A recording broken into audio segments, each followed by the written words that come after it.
Good morning, everyone. Scott Mabor here with your Medicare Missive from the pond for Monday, the 17th of November. Hope you all had a nice weekend.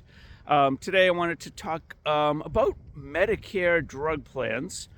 Specifically, a few people have commented, which is fabulous, on my videos here and elsewhere. But there's a couple things I just wanted to clarify. One, drug coverage is required. Since George Bush II, you have to have drug coverage. It has to be creditable coverage.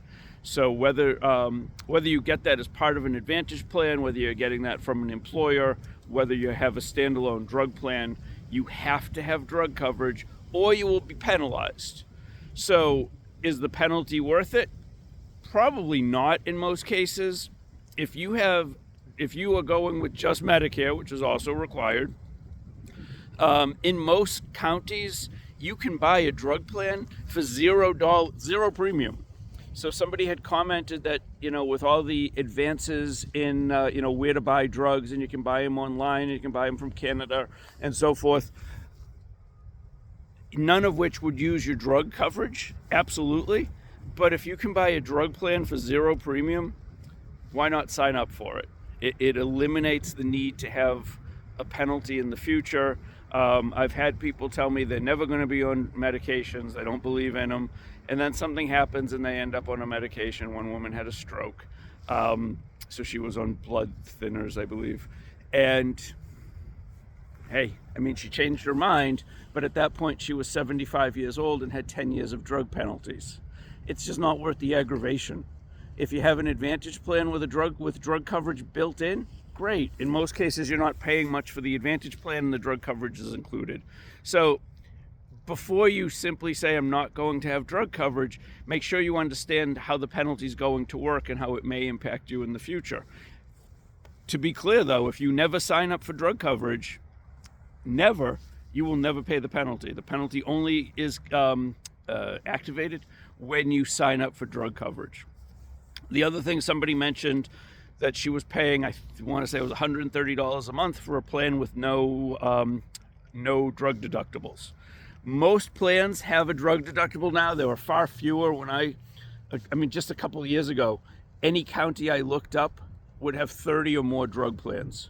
Where I live, used to have 33 of them. Now I think they're down to 10, maybe 11.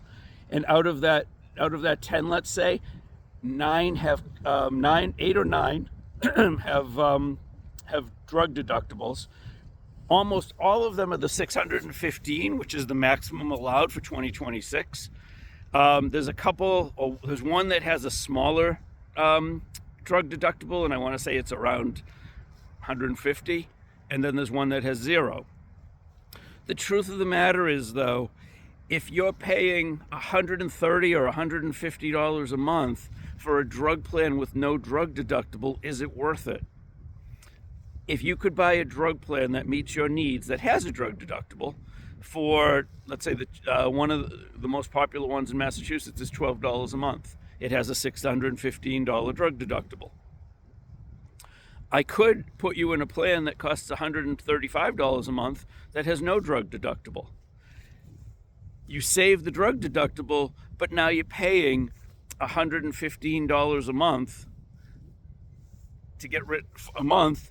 So you're paying $1,400, $1,300 to get rid of a drug deductible of $600. The math doesn't work. The other thing to keep in mind, that more expensive drug plan has more expensive drugs. Not that it covers more expensive drugs, and it may or may not, depending on what you get prescribed.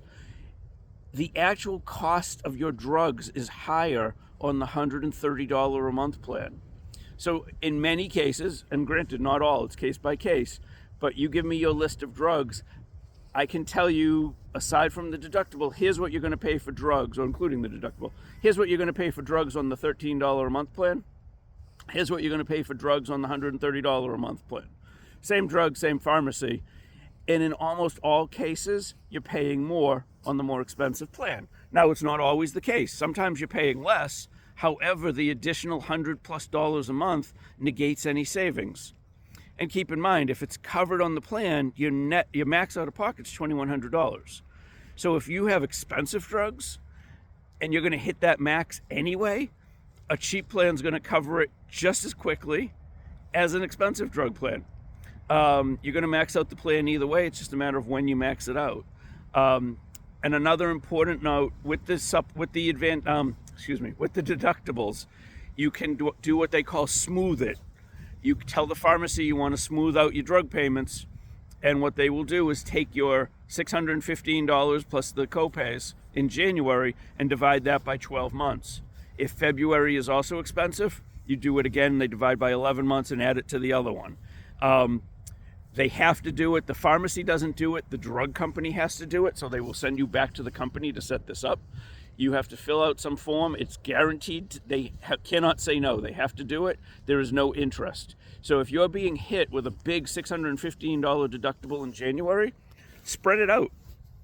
Especially if you have expensive drugs that you're going to max out your plan in June, July, because otherwise you'll have no payments because it's all front loaded. Now you've spread it out. Some people like, I tell everyone they can do this. Some people prefer to just pay, swallow it, pay it, and not have payments for drugs in the latter half of the year. Other people would like steady payments.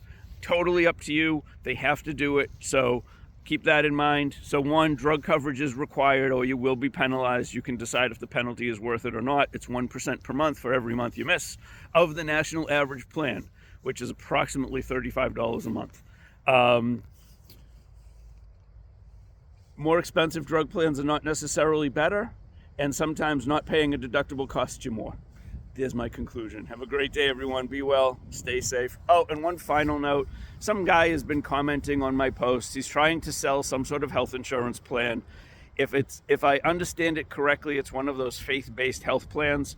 I would run as far as and fast as you can. They are not creditable coverage. You still have to have Medicare. If you want to go with one of those plans, God bless you. But I have nothing to do with them. I had a friend who tried to get me to offer them, and I want nothing to do with them for a variety of reasons. But why he's decided to advertise on my page rather than make his own videos, I don't know. You'd have to ask him. But it's not Medicare. They're not, I don't even know if they work as a supplement, but it's faith-based, and there's a committee that decides how much you get paid. So if you have a heart attack and have $100,000 of bills, they may say, well, you're worth 20 and they give you 20. They may say you're worth 50 and give you 50. They may say you're worth 10 and give you 10. Why he's decided my audience is his, I have no idea, but I'll delete his posts just because I've asked him to stop, and he basically told me no, he can do whatever he wants. So be well. Thanks for watching. Feel free to comment. Love it. And have a great day. Take care.